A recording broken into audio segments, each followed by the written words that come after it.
Você não está cansado da vida. Você está cansado de fingir que está bem. Existe uma dor que você aprendeu a esconder tão profundamente que ela já faz parte da sua personalidade. Você chama de maturidade, chama de força, chama de superação. Mas no silêncio do seu quarto, quando ninguém está olhando, você sabe que ainda dói. Talvez ninguém perceba. Você continua trabalhando, servindo, sorrindo, aconselhando outras pessoas. Continua orando, frequentando a igreja, mantendo a postura. Mas existe uma parte de você que nunca foi levada diante de Deus com honestidade total. Não porque Ele não possa curar, mas porque você tem medo do que vai sentir se parar de se defender. A dor que você esconde começa a moldar suas decisões. Ela influencia seus relacionamentos. Ela altera a maneira como você enxerga a si mesmo e até a maneira como você enxerga Deus. E quanto mais você tenta ignorar, mais ela fala através das suas reações impulsivas, da sua impaciência, do seu cansaço constante. Preste atenção no que vou dizer agora. Deus não está esperando você melhorar para então se aproximar. Ele está esperando você parar de fingir que está forte. A cura que você pede nas suas orações pode estar travada exatamente na área que você evita tocar. Hoje não é sobre parecer espiritual, é sobre ser verdadeiro, porque aquilo que você não entrega, você não permite que seja transformado. E talvez o que você mais teme encarar seja exatamente o lugar onde Deus quer tocar primeiro. Se você continuar assistindo, vai descobrir por que escondemos nossas dores e como isso começa muito antes do que imaginamos. Você não começou a esconder sua dor ontem. Isso foi aprendido. Desde cedo você percebeu que mostrar fragilidade podia trazer rejeição. Então você desenvolveu estratégias. Você aprendeu a ser forte antes da hora. Aprendeu a não incomodar. Aprendeu a resolver tudo sozinho. E cada vez que engoliu o choro, algo dentro de você se convenceu de que sentir era perigoso.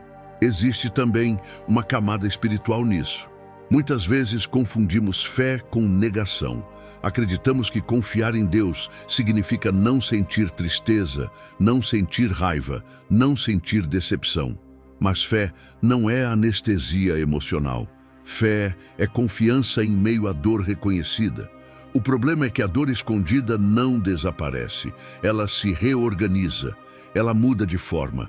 Às vezes vira frieza, às vezes vira controle excessivo, às vezes vira necessidade constante de aprovação. E sem perceber, você começa a agir não a partir da sua identidade em Deus, mas a partir da ferida que nunca foi tratada. Existe ainda o orgulho silencioso. Admitir que algo ainda dói parece fraqueza, parece retrocesso, parece que você não evoluiu espiritualmente. Mas negar a dor não é sinal de maturidade, é sinal de defesa. Agora pense comigo. Quantas decisões você tomou tentando evitar sentir novamente aquilo que já te machucou? Quantas oportunidades você perdeu por medo de reviver uma ferida? A dor que você esconde pode estar governando áreas da sua vida que você nem percebe. E no próximo ponto, você vai entender como essa dor começa a distorcer até a sua imagem de Deus, criando barreiras invisíveis na sua fé. Existe algo que quase ninguém percebe. A dor que você não cura começa a redefinir quem Deus é para você. Se você foi rejeitado, pode começar a enxergar Deus como alguém distante. Se foi traído, pode sentir dificuldade em confiar plenamente nele. Se foi abandonado, talvez carregue a sensação silenciosa de que, no fundo, também será deixado por ele em algum momento. Você não fala isso em voz alta, mas suas reações revelam. A dor cria filtros, e filtros alteram a forma como você interpreta cada situação da vida. Uma porta fechada vira prova de que Deus não se importa. Um silêncio em oração vira confirmação de que você não é ouvido. Uma espera prolongada vira sinal de esquecimento. Mas a questão não é que Deus mudou. A questão é que a ferida está interpretando por você. Veja o que aconteceu com Elias depois de uma grande vitória espiritual. Ele venceu profetas, viu fogo cair do céu, experimentou o sobrenatural. Mesmo assim, quando o medo e o esgotamento emocional tomaram conta, ele pediu para morrer. A dor não tratada apagou a memória do milagre recente. A mente ferida reescreveu a realidade. Quando você carrega dor escondida, sua fé oscila não por falta de Deus, mas por excesso de ferida não confrontada. Você começa a orar pedindo proteção constante, mas evita confiar de verdade. Busca sinais o tempo todo porque não consegue descansar na certeza do amor dele. A dor escondida também afeta sua identidade espiritual. Você pode até saber que é filho, mas não se sente filho. Pode recitar promessas, mas não consegue internalizá-las. E no fundo surge uma pergunta que você raramente admite. Se Deus realmente me ama, por que isso aconteceu comigo? Essa pergunta não é falta de fé, é uma ferida pedindo resposta. Deus não se assusta com essa pergunta. Ele prefere sua honestidade crua a uma religiosidade polida. A fé madura não ignora o sofrimento. Ela leva o sofrimento para a presença dele. Mas enquanto você continuar escondendo a dor, continuará interpretando Deus através da lente da ferida. E isso cria um ciclo silencioso que afeta suas escolhas, seus relacionamentos e até seu propósito. No próximo ponto, vamos entrar em algo ainda mais profundo. Você vai perceber como essa dor começa a controlar suas decisões diárias de forma quase imperceptível.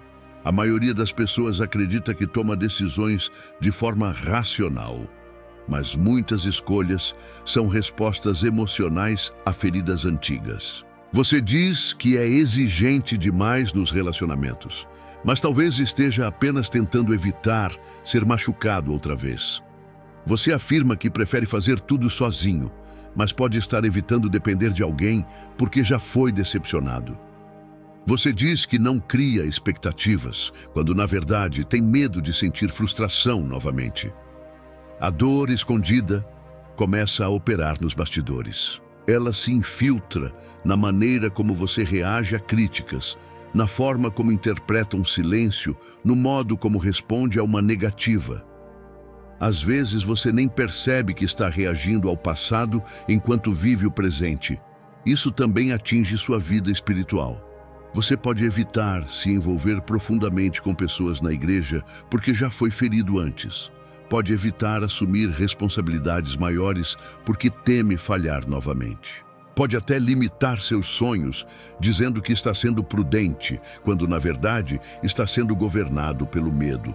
A dor não tratada cria zonas de proteção, e toda zona de proteção é também uma zona de limitação. Pense nas oportunidades que você deixou passar por receio de reviver uma experiência negativa. Pense nas conversas que você evitou para não confrontar sentimentos antigos. Pense nos passos que você adiou porque, no fundo, ainda carrega uma memória dolorosa que nunca foi entregue a Deus. Existe algo ainda mais sutil. A dor escondida pode fazer você confundir autopreservação com sabedoria espiritual. Você começa a justificar suas barreiras, dizendo que está apenas sendo cauteloso. Mas cautela não deve nascer do trauma, deve nascer da direção de Deus. Quando a dor controla suas decisões, ela começa a definir o tamanho da sua vida. Você não vive segundo a promessa, vive segundo o medo. Não escolhe pelo chamado, escolhe pela proteção. E se você continuar permitindo que isso aconteça, a ferida continuará escrevendo capítulos que Deus nunca planejou para você. No próximo ponto, vamos revelar algo que muitos confundem com cura, mas que na verdade é apenas anestesia espiritual e emocional. Existe uma diferença entre ser curado e apenas aprender a funcionar machucado. Muita gente não enfrenta a dor, apenas aprende a conviver com ela. Ajusta a rotina, muda alguns hábitos, ocupa a mente, se envolve em atividades espirituais intensas e chama isso de superação. mas no fundo, a ferida continua ali, apenas coberta por camadas de ocupação e religiosidade. Você pode aumentar sua frequência na igreja, assumir novos compromissos, servir mais, orar mais alto, jejuar mais dias. Tudo isso pode ser legítimo, mas também pode se tornar uma forma sofisticada de fugir de si mesmo. Ativismo espiritual não é sinônimo de cura interior. Há também as anestesias emocionais, trabalho excessivo para não pensar, relacionamentos rápidos para não sentir solidão, distração constante para não lidar com memórias. Você se mantém ocupado porque o silêncio é perigoso. No silêncio, a dor fala. O problema da anestesia é que ela tira a sensação, mas não remove a causa. Você consegue seguir em frente, mas não consegue ser inteiro. Consegue produzir, mas não consegue descansar. Consegue aconselhar outros, mas não consegue olhar profundamente para dentro. Algumas pessoas até dizem que o tempo cura tudo. O tempo pode suavizar a intensidade, mas não trata a raiz. Se a ferida não for levada à luz, ela continua influenciando suas atitudes de forma silenciosa. E aqui está algo que precisa ser dito com clareza. Deus não quer que você apenas suporte a dor até se acostumar com ela. Ele quer tocar na origem. Ele quer restaurar o que foi quebrado, não apenas fortalecer sua capacidade de suportar. Mas para isso acontecer, você precisa abandonar a falsa sensação de que já está bem. Precisa parar de chamar a adaptação de cura. Precisa reconhecer que estar funcionando não significa estar restaurado. No próximo ponto, vamos entrar na parte mais decisiva. Você vai entender como entregar essa dor de maneira real e prática, sem discursos vazios, sem fórmulas mágicas, mas com verdade e direção espiritual. A cura começa quando a negação termina. Você não precisa de palavras bonitas diante de Deus, precisa de verdade. Enquanto você tenta parecer forte na presença dele, mantenha a porta fechada exatamente onde mais precisa de intervenção. Entregar a dor não é fazer uma oração genérica, é admitir com clareza o que aconteceu, como isso te afetou e o que ainda dói. O primeiro passo é dar nome à ferida.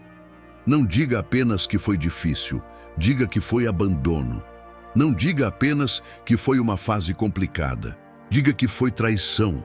Quando você nomeia, você tira a dor do campo abstrato e a coloca diante de Deus de forma objetiva. O que é nomeado pode ser tratado. O segundo passo é permitir sentir sem culpa. Jesus, no Getsêmani, não escondeu a angústia. Ele expressou, ele verbalizou, ele reconheceu o peso. Sentir não é sinal de fraqueza espiritual, é sinal de humanidade. A espiritualidade madura não elimina emoções, ela as direciona. O terceiro passo é levar essa dor para Deus com honestidade crua, sem frases prontas, sem filtros religiosos. Diga exatamente o que você sente. Se existe confusão, diga. Se existe raiva, admita. Se existe medo, exponha. Deus não precisa que você proteja a imagem dele. Ele quer acesso ao seu coração real. Existe também um quarto aspecto que muitos evitam. Buscar ajuda não diminui sua fé. Às vezes, Deus usa pessoas preparadas para auxiliar no processo de cura. Ignorar isso por orgulho espiritual pode prolongar um sofrimento desnecessário. A graça de Deus pode operar através de aconselhamento, acompanhamento, orientação. Mas nada disso acontece enquanto você insiste em manter controle total. Entregar a dor significa aceitar que você não consegue se restaurar sozinho. Significa permitir que Deus entre na área que você trancou por medo. E quando você faz isso, algo começa a mudar. Não necessariamente de forma explosiva, mas profunda. A pressão diminui, a mente clareia, a identidade começa a se reorganizar. No próximo momento, vamos entrar em um espaço de confronto interior, um convite direto para você parar agora e se posicionar diante de Deus com sinceridade. Agora não é mais teoria, é decisão. Você pode continuar ouvindo como quem absorve conteúdo ou pode transformar este momento em um marco. A dor que você carregou por tanto tempo não precisa sair daqui intacta, mas ela não vai embora se você permanecer apenas observando. Feche seus olhos onde você estiver, não por ritual, mas por foco. Tire da mente as distrações e volte para dentro. Existe um ponto específico que foi tocado durante esta mensagem. Uma memória, um nome, uma situação. Não fuja disso agora. Respire profundamente e seja honesto. Diga para Deus exatamente o que você evitou dizer durante anos. Talvez seja a sensação de injustiça, talvez seja a pergunta que nunca foi respondida, talvez seja o medo de ser machucado novamente. Fale. Pai, eu não quero mais esconder isso. Eu não quero mais fingir que superei. Eu reconheço que essa dor influenciou minhas decisões, afetou meus relacionamentos e distorceu minha maneira de enxergar o Senhor. Eu entrego agora, não parcialmente, mas completamente. Permaneça alguns segundos em silêncio. Não tente produzir emoção. Apenas permita que a presença de Deus toque onde você abriu acesso. A cura começa no instante em que a resistência cede. Talvez você sinta alívio imediato. Talvez o processo seja gradual, mas algo já mudou. Você deixou de esconder, e aquilo que é trazido à luz perde o poder de dominar. Agora, mantenha seu coração aberto, porque existe um passo final que consolida tudo o que foi iniciado aqui.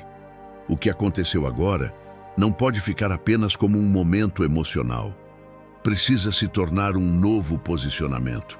A dor que você entregou hoje pode tentar voltar amanhã através de pensamentos antigos, memórias repentinas ou situações parecidas com o que já aconteceu. A diferença é que agora você não precisa mais reagir como antes. Você não é mais governado pela ferida. Você é guiado pela verdade que decidiu encarar. Cura não significa apagar o passado. Significa retirar dele o poder de definir seu futuro. Aquilo que foi trauma começa a se transformar em aprendizado. Aquilo que foi vergonha começa a se tornar testemunho.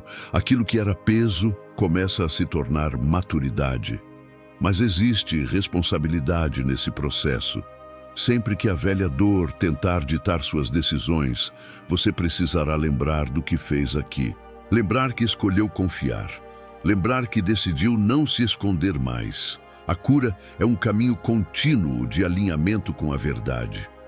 Deus não desperdiça sofrimento entregue. Ele redime, ele reorganiza, ele restaura a identidade. A ferida que antes definia suas escolhas pode se tornar a área onde você mais cresce e mais fortalece outros. A partir de hoje, não permita que a dor seja sua identidade. Sua identidade é filho amado. Sua identidade é restaurado. Sua identidade não nasce do que aconteceu com você, mas do que Deus declarou sobre você. Guarde isso no coração. O que foi aberto aqui não deve ser fechado novamente pelo medo. Caminhe em direção à luz sempre que sentir vontade de voltar a se esconder. Se esta mensagem fez sentido para você, escreva nos comentários. Eu escolho não me esconder mais. Compartilhe com alguém que precisa viver essa libertação. Inscreva-se no canal para continuar crescendo espiritualmente e deixe seu like para que mais pessoas sejam alcançadas.